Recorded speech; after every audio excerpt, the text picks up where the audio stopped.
नमस्ते दर्शकों और स्वागत है। आज हम जीवंत और ऐतिहासिक राज्य गुजरात, भारत की यात्रा करते हैं। हमारी कहानी हमें एक बार के शानदार महल के खंडहरों में ले जाती है, जिसके बारे में अब कहा जाता है कि यह प्रेतबाधित है। यह रानी रूपाली और खनकती चूड़ियों की किंवदंती की कहानी है।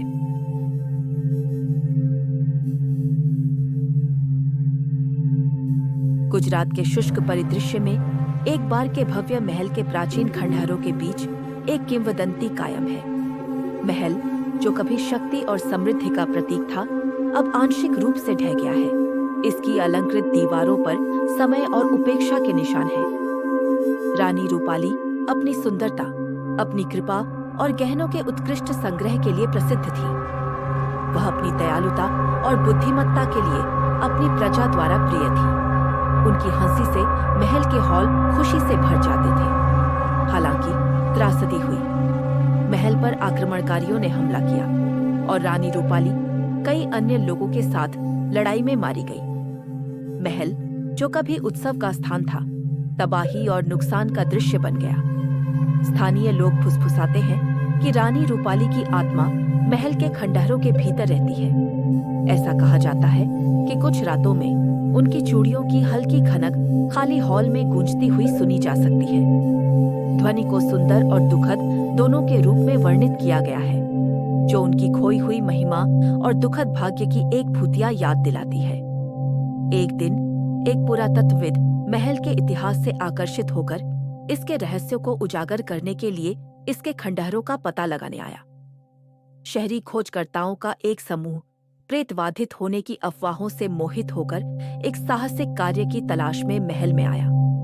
एक स्थानीय कहानीकार, जो रानी रूपाली की किंवदंतियों में अच्छी तरह से वाकिफ है, ने पीढ़ी दर पीढ़ी चली आ रही कहानियों को साझा करते हुए उनका मार्गदर्शन करने की पेशकश की। एक साथ उन्होंने प्राचीन महल का पता लगाया और अशांत करने वाली घटनाएं सामने आने लगी। खाली हॉल में भयानक आवाजें गूंजने लगी।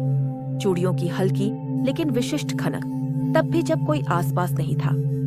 परिधि में एक आकृति की झलक, जो एक रानी जैसी दिखती थी, उनकी दृष्टि में टिमटिमाती थी। महल के कुछ क्षेत्रों में अस्पष्टीकृत ठंडक छा गई। तापमान में अचानक गिरावट आई, जिसका कोई स्पष्टीकरण नहीं था।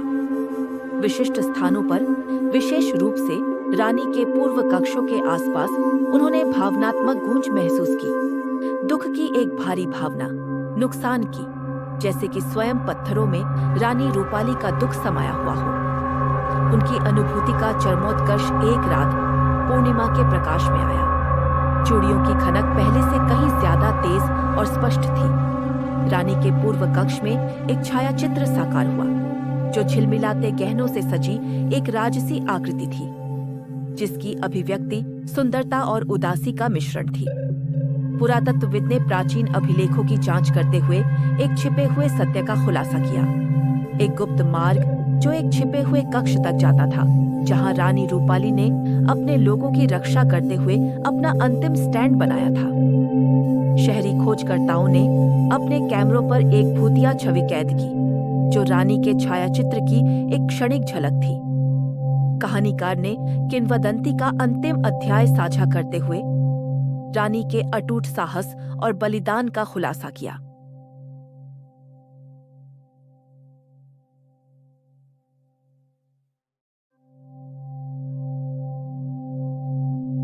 रानी रूपाली का रहस्य कभी पूरी तरह से हल नहीं हो सकता है, लेकिन उसकी आत्मा, उसकी कहानी महल के खंडहरों के साथ जुड़ी हुई है।